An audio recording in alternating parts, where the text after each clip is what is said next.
দীর্ঘদিনের সংঘাত ও অস্থিরতার নিরসনে এবার যুক্তরাষ্ট্রকে ১৪ দফা একটি শান্তি পরিকল্পনা দিয়েছে ইরান। দেশটির দাবি তারা সাময়িক যুদ্ধবিরতি নয়, বরং স্থায়ীভাবে সংকটের সমাধান চায়। ইরানের আধা সরকারি বার্তা সংস্থা তাসনিম নিউজ জানিয়েছে, এর আগে যুক্তরাষ্ট্র ৯ দফার একটি প্রস্তাব দেয়। তার জবাব হিসেবে তেহরান এই ১৪ দফা পরিকল্পনা জমা দেয়। আর এই পুরো প্রক্রিয়াটি পাকিস্তানের মধ্যস্থতায় এগোচ্ছে। ইরানের উপ পররাষ্ট্রমন্ত্রী কাজেম ঘারবাবাদি বলেছেন, এই যুদ্ধ চাপিয়ে দেওয়া হয়েছে এবং তেহরান এর স্থায়ী অবসান চায়। তিনি আরও জানান, পরিকল্পনাটি পাকিস্তানের মাধ্যমে পাঠানো হয়েছে এবং এখন সিদ্ধান্ত নেওয়ার দায়িত্ব যুক্তরাষ্ট্রের।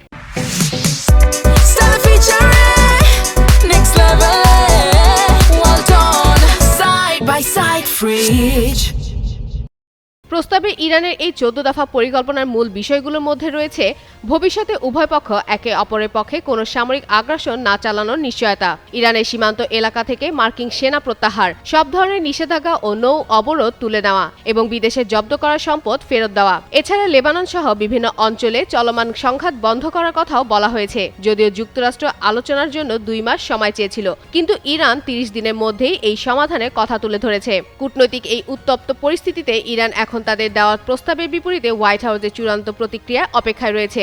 এদিকে তেহরানের প্রস্তাবটি ওয়াশিংটনের কাছে গ্রহণযোগ্য হবে কিনা তা নিয়ে সংশয় প্রকাশ করেছেন যুক্তরাষ্ট্রের প্রেসিডেন্ট ডোনাল্ড ট্রাম্প। ট্রুথ সোশ্যালে তিনি বলেন, পরিকল্পনাটি তিনি শীঘ্রই দেখবেন, তবে এটি গ্রহণযোগ্য হবে বলে মনে হচ্ছে না।